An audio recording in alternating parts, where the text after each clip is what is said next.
Hello and welcome to the Habit Coach Podcast, the bite-sized podcast filled with quick and easy actionable habits. Remember, great habits create that awesome life. I am Ashdin Doctor, your habit coach. And today's fun fact of the day has to do with ships in the Middle Ages. Did you know that during the Middle Ages, when a ship would hoist a long red streamer, it meant that the ship was ready for battle? This long red-colored streamer actually meant that the ship would fight to the death, and it was called a Birkin. In the 17th century, the long streamer was shortened into a red-colored flag, and this was called the flag of defiance. The reason being that a fort or a castle would raise this flag to indicate to an enemy that they were willing to fight to the death. It was a show of power and bravery, especially when faced with overwhelming odds.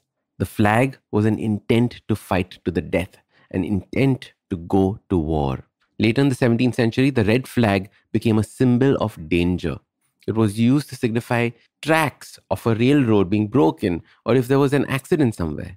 In motorsport, the red flag is used to convey a stop to racing because something has gone wrong somewhere, a weather condition is a problem, an accident has taken place, somebody's lost their lives. In today's day and age, the red flag is used too loosely. It is used to signify the warning signs in a relationship when one particular action has the potential to cause damage in the future. Or if you notice something that you ignored, but looking back, you saw it was something damaging. We use the word red flags for our intimate relationships, marriage, dating, friendships, and even our jobs. Anything that can become a big threat to us is classified as a red flag. Now, I'm not a fan of this style of red flagging. In fact, a few months ago, red flags became a trend on Instagram, TikTok, YouTube. Everyone was making content about, red flag this and red flag that and red flags in different areas of life. And I noticed how cynical and how fearful these posts were making people. It was another form of fear-mongering taking place, and I wanted to change it in my own little way. So I started posting about green flags, things that you should look for in a happy relationship, things that you should look for in good friendships and perfect jobs. It intuitively made sense for me to be looking for green flags instead of focusing on red flags, but I did not do a podcast on it because I did not know why it made sense for me to do it. But today I was watching a video where Matthew Hussey was talking to Tom Bilyeu, and he put these words, the same thing that I was feeling, he put into words. He said that when we focus only on the red flags, we begin to look out for them. It is almost like we get into the habit of seeking them out. And this is why we keep meeting the same kind of people.